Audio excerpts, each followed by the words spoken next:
warahmatullahi wabarakatuh. Perkenalkan, nama saya Haliza Nurfatia, NIM G7012091. Saya akan menjelaskan bagaimana hubungan struktur sifat kimia fisika dengan proses absorpsi, distribusi, dan ekskresi obat. Untuk itu, senyawa yang saya gunakan yaitu selekoksib, di mana selekoksib merupakan enzim penghambat siklo-oksigenase 2 atau JOX2 selektif yang bertanggung jawab untuk menghambat sintesis prostaglandin. Selekoksib menunjukkan aktivitas antiinflamasi, analgesik, dan antipiretik. Selekoksib obat yang bisa digunakan untuk mengobati osteoartritis, nyeri akut, dismenorea primer, spondilitis ankilosa, artritis reumatoid, artritis idiopatik juvenil. Adapun dosis yang ada di pasaran pada selekoksib itu sendiri yaitu 200 mg. Selekoksib merupakan golongan obat keras di mana obat ini hanya dapat diresepkan oleh dokter agar bisa dikonsumsi.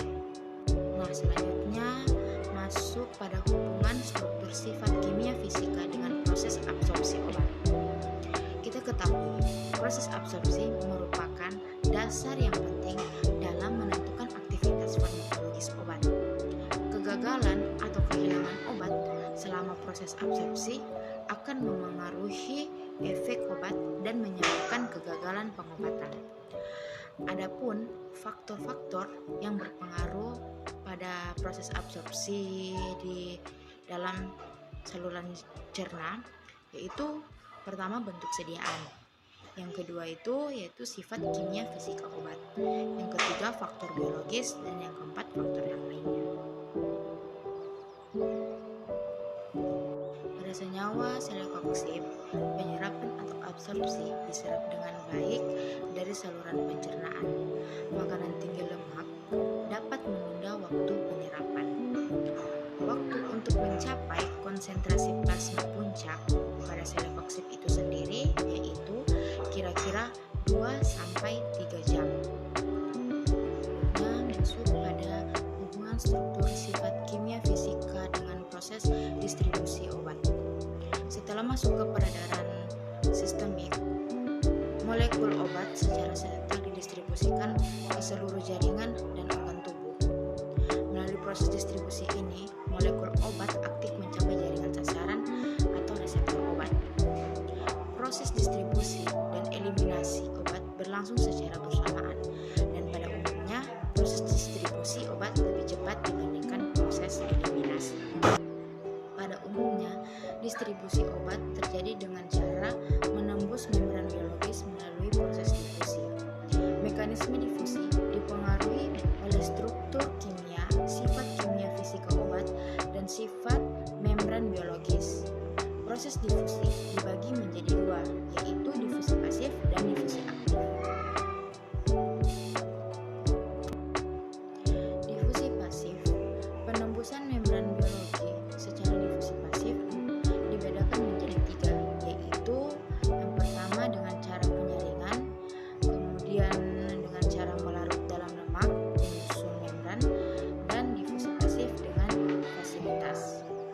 Pada difusi aktif, penembusan membran secara difusi aktif dibedakan menjadi dua, yaitu sistem pengangkutan aktif dan pinositosis. Nah, pada distribusi obat, salah satu faktor yang mempengaruhi yaitu sifat kimia fisika obat seperti kelarutan, di mana kelarutan selekoksib pada air itu sendiri yaitu 2 mikrogram per mililiter. Buruknya kelarutan selekoksib ini sendiri dapat mempengaruhi bioavailabilitas. Nah, untuk menangani suatu kelarutan ini dapat dilakukan dengan peningkatan kelarutan dengan metode dispersi padat. Nah, pada selekoksib, obat didistribusikan secara luas dalam jaringan dan terdapat dalam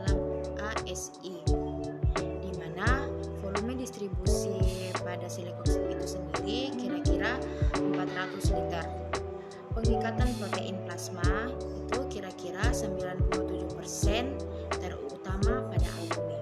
Nah, selanjutnya ada hubungan struktur sifat kimia fisika terhadap ekskresi obat.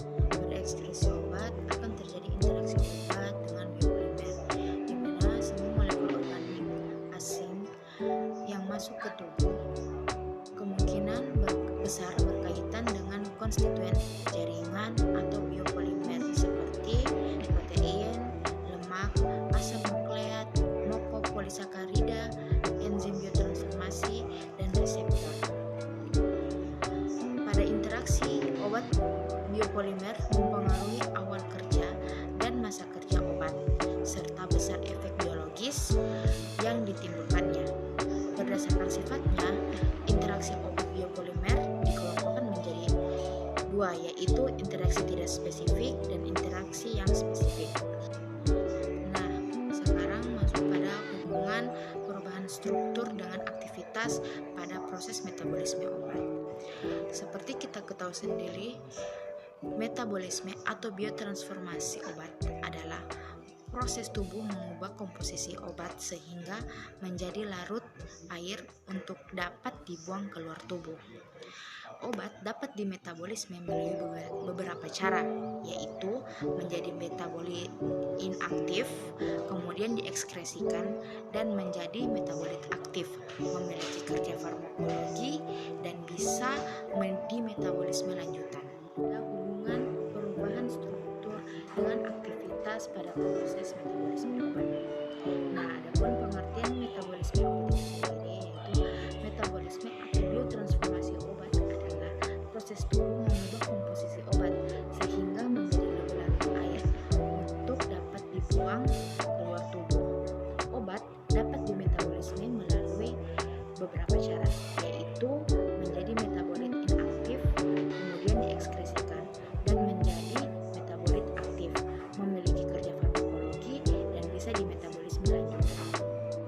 Nah, adapun tujuan dari metabolisme itu sendiri yaitu mengubah obat menjadi metabolit tidak aktif dan tidak toksik atau bioinaktivasi dan detoksifikasi, mulai larut dalam air dan diekskresikan dari tubuh. Namun, ada beberapa metabolit yang sifatnya lebih toksik dibandingkan senyawa asalnya atau biotoksifikasi. Dan metabolit memiliki efek farmakologi yang berbeda dengan senyawa asalnya. Pada selekosip sendiri, metabolisme dihati oleh enzim CYP2C9 untuk membentuk metabolit tidak aktif seperti alkohol primer, asam karboksilat yang sesuai, dan konjugat glukuronidanya. Selekoksib dimetabolisme oleh enzim CYP2C9 menjadi hidroksiselekoksib. Polimorfisme genetik CYP2C9 mungkin memiliki dampak langsung pada farmakokinetik selekoksib dan variabilitas respon obat.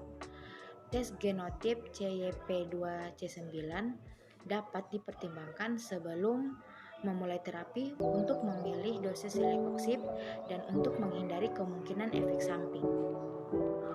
Pada selekoksib itu sendiri, obat diekskresikan melalui urin sebanyak 27% sebagai metabolit, kurang dari 3% sebagai obat tidak berubah. Feses sebanyak 57% sebagai metabolit, kurang dari 3% sebagai obat tidak berubah. Untuk waktu paruh eliminasi pada selekoksib itu sendiri kira-kira 11 jam. Yang terakhir masuk pada hubungan struktur sifat kimia fisika terhadap aktivitas obat. Salah satunya yaitu sifat kelarutan, di mana sifat kelarutan berhubungan dengan kelarutan senyawa dalam pelarut molar seperti air dan kelarutan molar seperti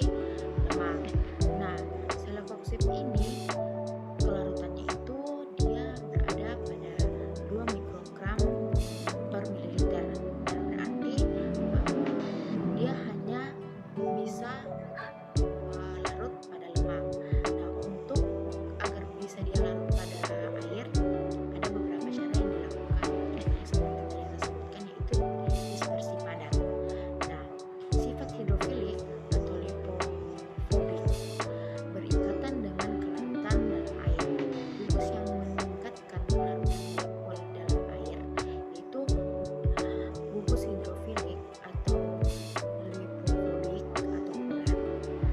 Sifat lipofilik atau hidrofobik berkaitan dengan kelarutan dalam minyak.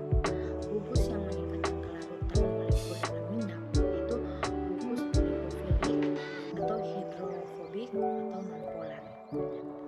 Pada hubungan struktur, sifat kimia, fisika, aktivitas obat ada prinsip Ferguson, di mana pada prinsip Ferguson ini berdasarkan model kerja farmakologinya obat dibagi menjadi dua, yaitu senyawa berstruktur tidak spesifik dan senyawa berstruktur spesifik. Nah, senyawa berstruktur tidak spesifik adalah senyawa dengan struktur kimia bervariasi, tidak berinteraksi dengan reseptor spesifik. Adapun senyawa berstruktur spesifik adalah senyawa yang memberikan efeknya dalam mengikat